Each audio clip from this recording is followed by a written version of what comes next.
kung paano gumamit ng SUMIF tsaka SUMIF. So, ito yung pinaka-basic na formula na una nyong madadatnan kapag gumagamit kayo ng Google Sheet or maski na Excel. So, ito, may example ako dito, itong table na may category na electronics. Basically, ito yung data set. Kumbaga, may makikita kayo ditong salesperson. Ito is more on sales, tapos region, quantity, price. So, ito yung mga salesperson na benta nila, ganun. So, ang yun ako ituturo is paano natin isasam yung sales natin sa mga electronics. So, dito, i-zoom ko lang siya. Okay. So, halimbawa, kukunin natin yung total sales ng electronics. Electronics. So, ayan. So, kukunin natin yung sales ng electronics gamit yung SUMIF na function. Extend ko lang ito konti. And, lakay natin. Ayan. So, para makuha natin yung SUMIF na function, alamin natin muna kung ano yung range na pagbabasehan natin. So, 'di ba ang nasa ating sample is ang electronics is nasa category ano siya, sample. So, doon tayo magbe-base. Okay? So, ita-type natin dito SUMIF. Okay. Kung ating titingnan, SUMIF is wala siyang gaanong syntax. Ang sinasabi niya lang is a conditional sum across a range. So, this time, ito pala yung syntax. So, description pa yung una. So, ito yung syntax niya. Ano yung range na kukuha natin ng criteria? So, ang range natin is category, column. Okay? So, idadrag lang natin to. Idadrag natin tong category column. Then, ikakama natin. And then, ano yung criteria natin? So, this time kasi is electronics. So, wala tayong pagpipilian. So, itatype natin siya. So, dapat tama yung spellings. Electronics. So, kapag gumagamit tayo ng criteria at wala tayong pagkukunan na reference, so, i-enclose natin siya sa double quotation. So, katulad nitong sa aking sample. Electronics.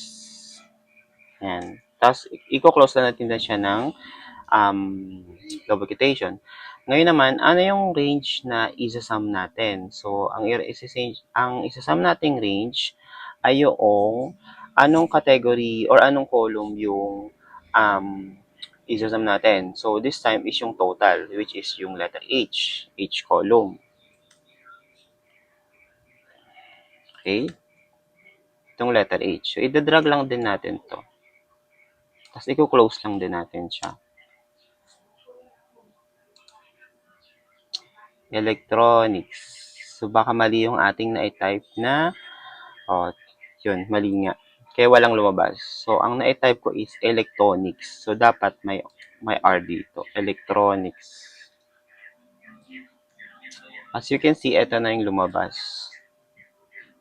Diba? So, ganun lang siya. So, next is, pag-aaralan natin yung total quantity na nabenta ni John. So, dito sample natin, si John ay nakabenta ng 1, 2, 3, 4, 5, 6, 7. So, paano natin kukunin yung quantity na to or ito total nito na nabenta ni John? So, ganito lang yung formula dyan. Zoom ko lang. Okay. So, ilalagay natin dito is total quantity sold by John.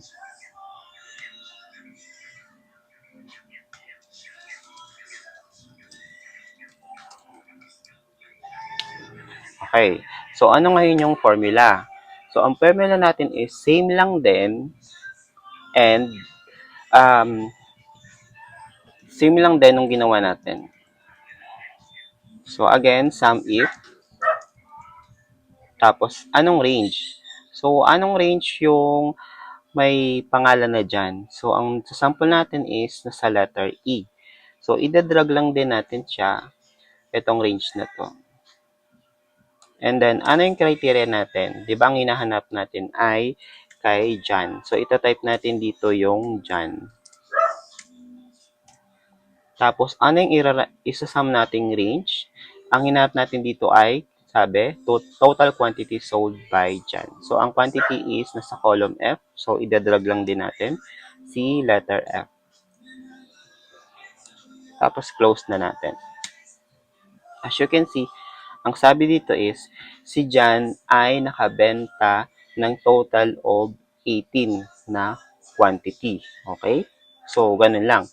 Next is, punta naman tayo sa sum ifs. So, lalagyan ko lang to ng title sa taas. Ito ay sum if.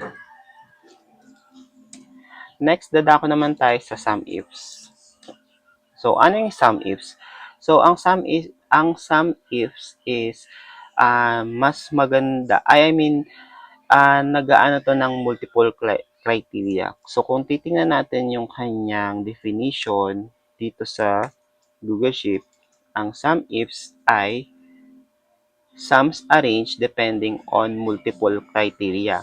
So, si sum if kasi, ang sabi is conditional sum across a range. Ito kasi is iisa lang yung kanyang criteria. So, sa sample natin dito is kinuha lang natin yung total sales for electronics. So, ang criteria lang natin dito is electronics. Ang sa quantity sold is, ang criteria natin dito is si Jan. So, kapag gumamit tayo ng sum ifs, meron itong multiple criteria.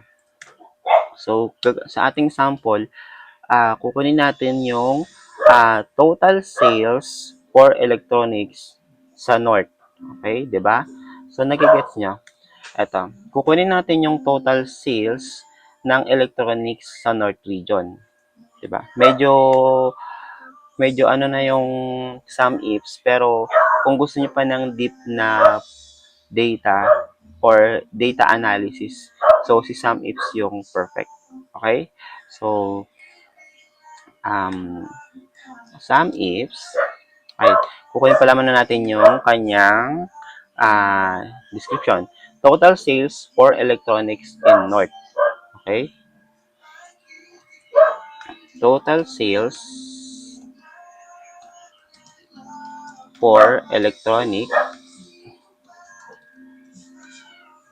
in North. Okay. So, ano ko lang ito. So, ang sabi dito is, sum ifs, kukunin natin yung,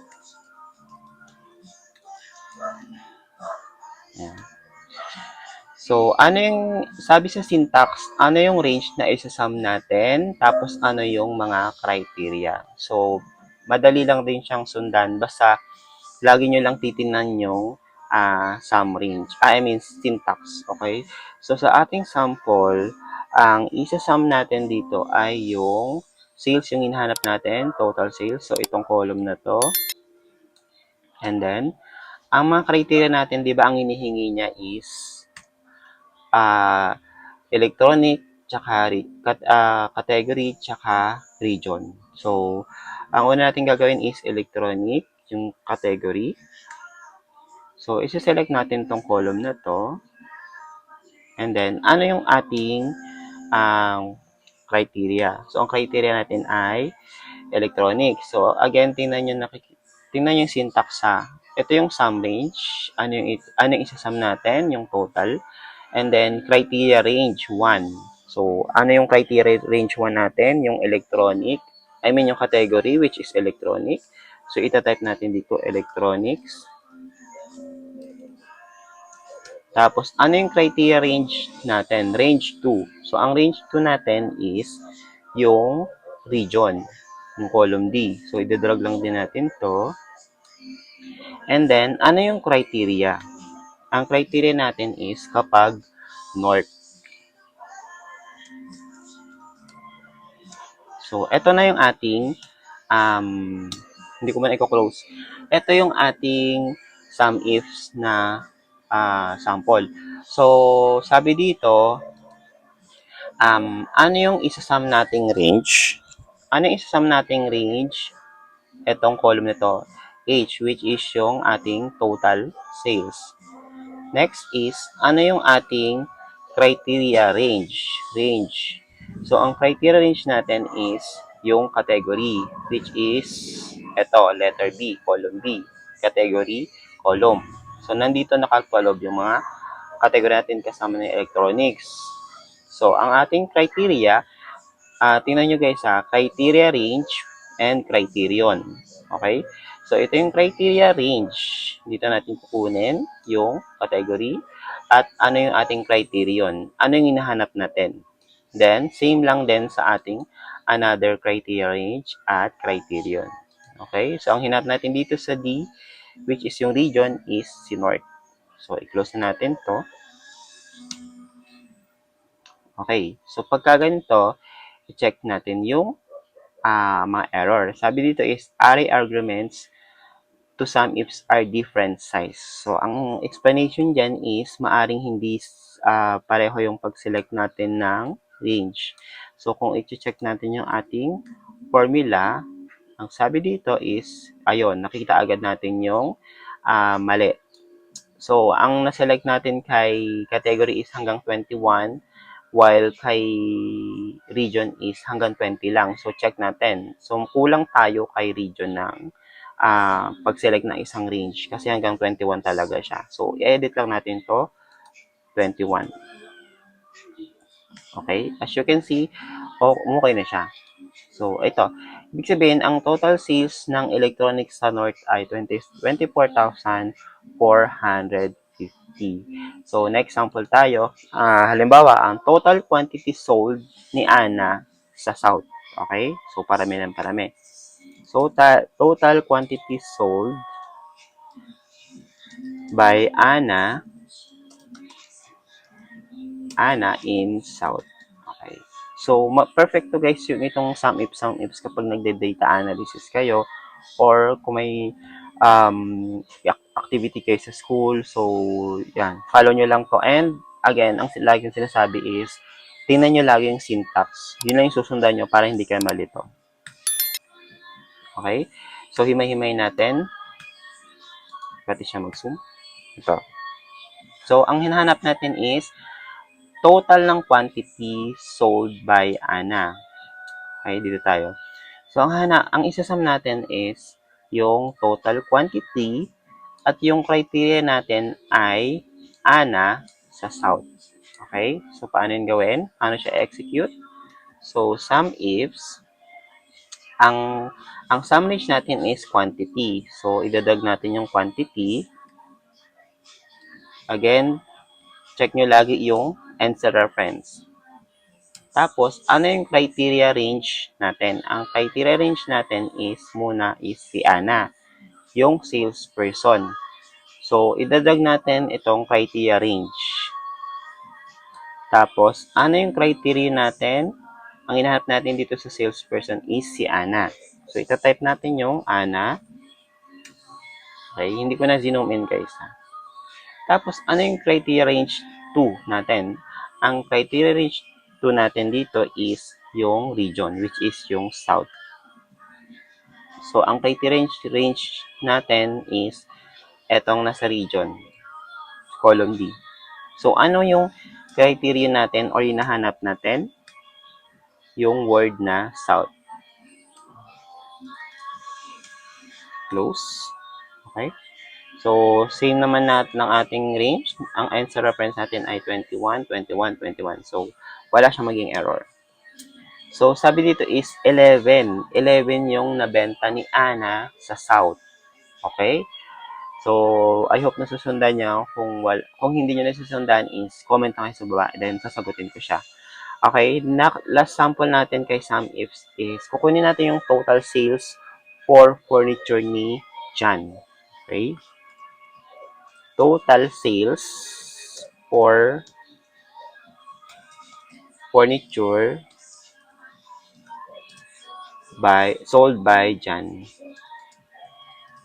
So, dito, ang hinahanap is sales. Sales naman instead of quantity. So, kung intindi natin, ang isa-sum range natin dito is yung sales ng mga furniture na nabenta ni John. So, sum ifs. So, again, ano yung criteria? Sum range. Ano yung sum range natin? Ang sum range natin is itong total. So, drag lang natin to. And then, ano yung next na syntax natin? Criteria range, ang hinahanap natin is furniture na category. So, doon tayo pupunta sa furniture category. Dito. Okay, ang furniture ay walang S. So, type natin. So, i-type natin dito. Ang criterion is furniture. May ilaw pa ba? Okay. Furniture. Tapos, kanino? Ano yung criteria natin sunod? Yung nabenta ni Jan. So, ang salesperson column ay nasa letter E. Okay? So, idadrag lang natin. Ito, mula dito hanggang dito. And then, kanino? Kay Jan. Tapos, close. So, ayun na siya.